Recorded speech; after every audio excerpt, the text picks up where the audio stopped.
এটা শেষ নয়, এ এক জেগে থাকা আর্তনাদ। এর শুরু হয়নি বজ্রপাত দিয়ে, শুরু হয়নি কোনো অগ্নিস্নান, শুরু হয়েছিল এক নিঃশব্দ বিষণ্ণতায়। প্রথমে এসেছিল আকাশ কালো করে বাতাস, যাকে মনে হয়েছিল ঈশ্বরের ছায়া, কিন্তু সে ছিল এক উন্মত্ত জানোয়ার। ছুটে এলো টর্নেডো, ছিঁড়ে ফেলল গ্রাম ঘর মানুষ। তারপর এলো বন্যা, পাহাড় ধসে পড়ল, নদী হয়ে উঠল প্রতিশোধের প্রতিচ্ছবি। গ্রাম তলিয়ে গেল, মন্দির ভেসে গেল, ভেসে রইল শুধু কিছু খেলনা আর একটা শেষ না হওয়া প্রেমিকার চিঠি। রইল না কোনো জান, শুধুই শূন্যতা। তারপর ফেটে গেল মাটি, রাস্তাগুলো কেঁদে উঠল, সেতুগুলো যেন আত্মহত্যা করল। নগরের হাড় ভাঙল প্রচন্ড শব্দে। মানুষ হাত বাড়ালো ঈশ্বরের দিকে, আর তিনি নিজের সৃষ্টির দিকে তাকিয়ে লজ্জায় মুখ ফিরিয়ে নিলেন।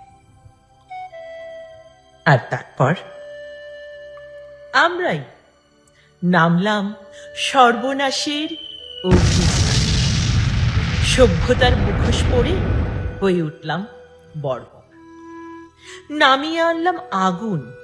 F-35 মেঘ রাইফেল গর্জে উঠল আকাশে, মিসাইল ছুটে গেল ঘুমন্ত শিশুদের শহরে।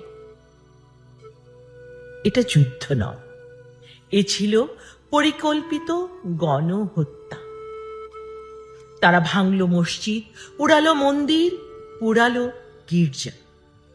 তারা মুছে দিল ইতিহাসের পুরনো স্মৃতি। যখন আগুনে জ্বলছিল, পড়ছিল মানুষের বিশ্বাস, তখন মানুষ হাঁটু গেড়ে বসেছিল। না, কোনো প্রার্থনায় নয়, লজ্জার ভারী, হতাশার অবর্ণনীয় যন্ত্রণায়। তারা বলেছিল যুদ্ধবোধীর শোকের কোনো ভাষা নেই।